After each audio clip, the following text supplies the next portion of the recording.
Asics killed it this year. They started off with two versions of their now ubiquitous Metaspeed pairs, which, if you watch the Olympics, you'll agree, they were everywhere. Then, shortly after the Metaspeeds took off, they released their long-awaited training companion to those shoes, the Superblast 2 Paris. Of all the brands, Asics has really given us a gold medal performance this year. Now, I couldn't afford these in their first iteration. Frankly, I can't afford these now, but that's how much I wanted to try these shoes. And if you're still sitting on the fence for any reason, I think you'll take the dive before the day is done. You gotta live life courageously, and I'm not just talking about shoes. The Superblast 2 look, feel, and perform like they're from the planet Krypton. Like, how do you get something the size of a brick to do things that some super shoes can't even do, right? The overall fit of the upper is very nice, very comfortable, very Asics. As in, if you have a slightly wider foot, you might think that the fit is a little bit snug. But don't worry, the upper is made of a stretchy engineered mesh that'll allow your toes to wiggle around and provide decent breathability. Nothing like the Metaspeeds, of course. For me, the length of Asics shoes is perfect down to the T, but the Superblast 2 does cut it a little closer than usual. There's still a tiny bit of room in front of my left toe in my normal size 8.5 men's, but I haven't had a problem because both of my long runs were basically on flat surfaces. I do realize I'll have to be careful running down hills. The last time I had such a snug fit were in the Clifton 9th, and I ended up with bruised toenails. Not a good look. But if anything, I'd rather wear thinner socks than go a half size up, because I don't have too much room in my right foot. And it's also damn hot these days. Last thing on the upper, if you're a fan of the Superblast, you'll notice a lot of design similarities, from the look of the midsole to the gusseted tongue, which has a little bit of padding and is perforated. The laces though are much better and shorter, and they lay flat nearly every single time, so you don't have to worry about fussing with it when you're rushing to get out the door. Now let's get to this incredibly huge midsole. I'm going to say this right now. I don't think there's any other shoe out there that's non-plated that can beat the midsole of the Superblast 2 this year. It's super light, super responsive, and super cushioned. You really can have it all.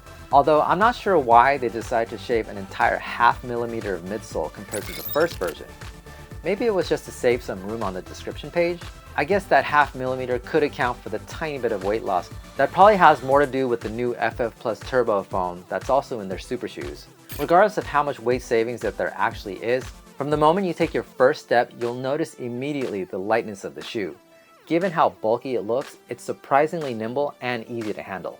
To describe the feel, I would say it's kind of like running on a very porous material.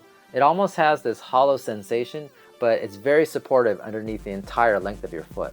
And you definitely feel the slight rocker design, which aids in helping move this beast of a shoe through your stride. It genuinely helps your feet turn over easily. The crazy thing is, it's also a shoe where the more you put in, the more you get back. So when you pick up your pace, you can feel the shoe responding even better.